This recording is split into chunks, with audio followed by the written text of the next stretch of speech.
Ayan guys, Ilocano kami guys ha. Andito lang po kami sa San Felipe, Zambales. Ayan. Zambales po, pero Ilocano po kami dito sa San Felipe guys. Ang totoong salita po dito ay sambal. Kaya lang po siyempre, mga kabataan ngayon po, ayan, pinalaki na naming mga Tagalog ba. Hindi na po Ilocano. Pero nakakaintindi naman sila kahit papalo. Ayan. Kagaya ng una po.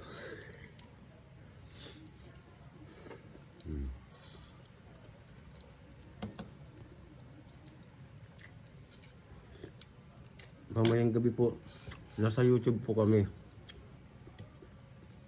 Doon po ang live namin sa YouTube. Ayan, abangan niyo po kami doon sa YouTube.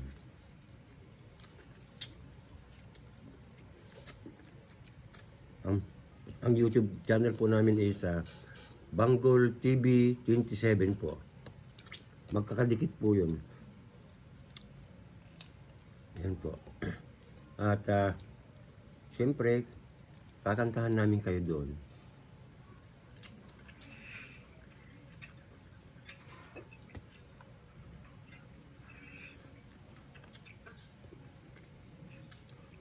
Doon po sa aming Facebook guys, pabulusok pababa na naman po kami.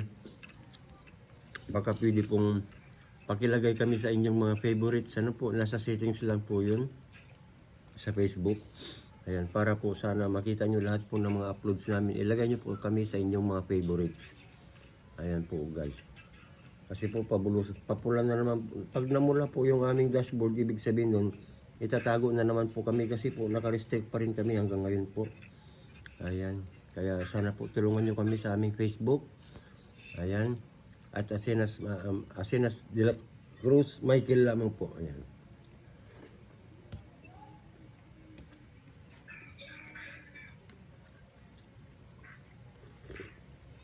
Niluto ko lang po ito sa siling haba, sibuyas, at kamatis. Guys.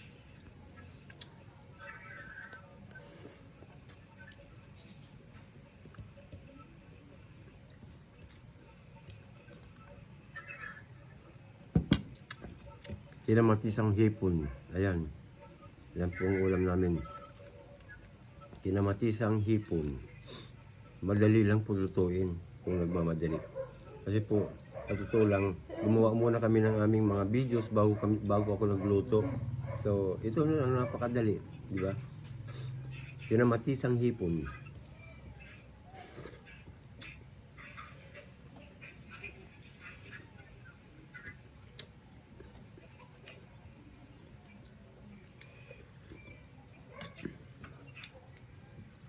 Mas masarap to kaysa yung walang sabaw. Ang hirap kumain ng walang sabaw guys kung nasanay ka sa sabaw.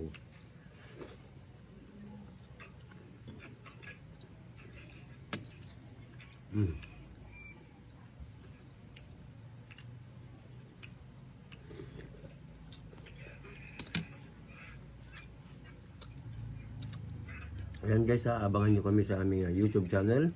Banggol TV 27 naman po. Paalam! Bye guys! Happy lunch all! Ayan.